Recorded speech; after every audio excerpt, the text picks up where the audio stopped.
Dans les années 1200, il y avait un empire du Mali. Il avait été fondé par Soundiata Keïta.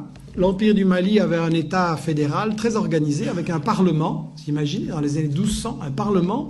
En Europe, on va juste attendre 6 ou 7 siècles pour arriver à cette chose-là.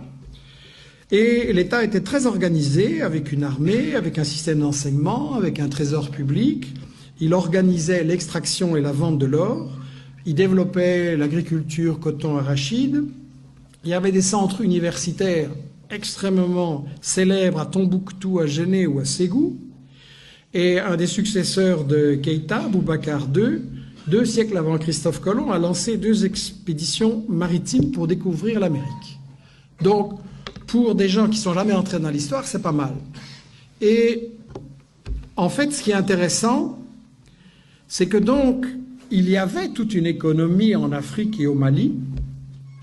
Il y avait une économie avec un commerce, des caravanes qui remontaient de la Gambie, donc de l'ouest de l'Afrique jusqu'à la Méditerranée.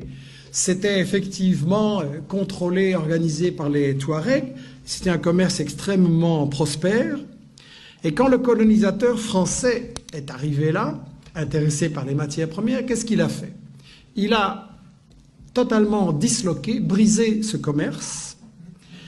Pour gérer le commerce et l'économie, il a importé des Libanais et des Grecs.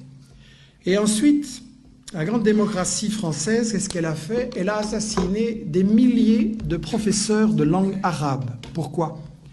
Parce que ce commerce entre toutes ces régions et tous ces pays, quand vous faites du commerce, vous avez besoin d'une langue que tout le monde comprend. Aujourd'hui, c'est l'anglais. Vous voulez faire du commerce, c'est l'anglais. Et à ce moment-là, c'était l'arabe.